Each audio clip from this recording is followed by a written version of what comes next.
Good morning, good people. Good morning, good people. First of all, giving honor and glory to God, who's the head of my life, through His Son, Jesus Christ. This morning I posted something probably about 5 this morning. I came out of prayer and God was speaking to me about, the effort that you give your situation. And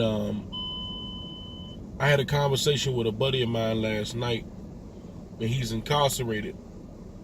And he was telling me that, he got sentenced to 20 years. I met him in 2000, I want to say 8, and he had got sentenced to 20 years. But he always said, we always sat down and had a conversation, and he spoke about how he knew that he wasn't going to do all the time because there were so many flaws in his case. He just knew that he was going to get some get back. He knew that the God was going to do something for him within his his situation. So he had probably about 7 more years left to do, and lo and behold, God came through for him. So he comes home in November. Now, we spoke about, at that time, I was going through my transition and, dealing with people, walking away from me. And when I was incarcerated, I was dealing with that. And we were sitting down having a conversation about how people treat you when things are good and how people treat you when things aren't going good. And in that situation, both of us had the same story.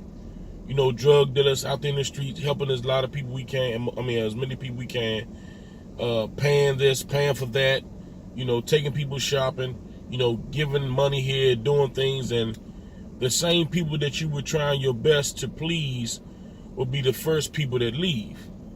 Wow. And I know a lot of people felt like that in the prison system, but now this thing translated, to out in the world. Now that he's about to come home, he was dealing with a woman, while he was incarcerated, and because he had the 20 years, the woman started to fade away. He only asked you to do a couple of things, man. Write me, whenever you think about me, and come see me whenever you can. It's not really a big burden. All I'm asking you to do is do half of the things that I did for you. And I know that we can't expect people to treat us the way we treat them because God only made one of us. A lot of times we get caught up in that thing that just because I treat you a certain way, I'm expecting you to treat me a certain way. It doesn't always work like that. And that's how a lot of friendships fail. That's how a lot of relationships fail. That's how a lot of marriages ends. That's how a lot of business relationship ends, because you're bringing yourself to the table, but that person isn't reciprocating the same thing that you're bringing to the table. So back to the story. The woman stopped doing the things that he asked, and he was still sending money home because he had it. He still was sending money home, still was helping out around the house, with whatever he could, despite having a 20-year sentence. And she stopped writing. She stopped coming to see him. And eventually she stopped answering his calls. So when she found out that he doesn't have to do the rest of this time, now all of a sudden he says she's trying to come back. He says she's sending mail, she's sending money, she's doing all these things that he was asking her to do in the midst of the transition, and she couldn't do them. And now she's trying to come back now that she hears things are about to get better for him. Now, this is my my take on this. In the midst of your transition, if you commit to something, right?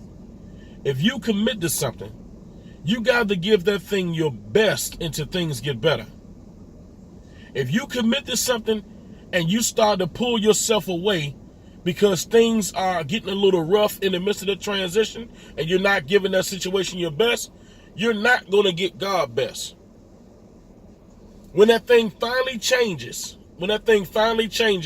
you're not going to get the best result out of your situation because you didn't give your situation your best.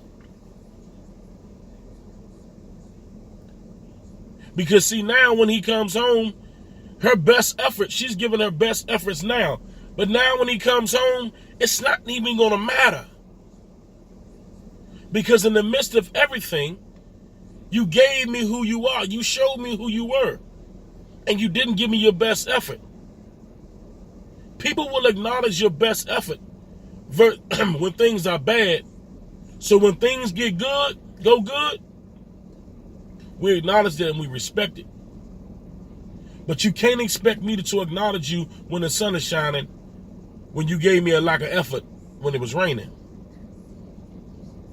So this is the message to everyone. If you commit to something, you got to give the best you to that situation until things change. Because God is monitoring the way you deal with your transition. But once you start to pull back, once you start to tell yourself, I ain't going to do this no more. Oh, this ain't going to happen. Or this going to happen later on. Or I'll change when this happen. Or I'll give the best effort when this happen. If you're doing that to yourself, God hears your thoughts. And he hears the conversation you had with yourself. If you're not giving your best to your situation right now, don't expect to get God's best when things start to change. God bless. I'll catch y'all later.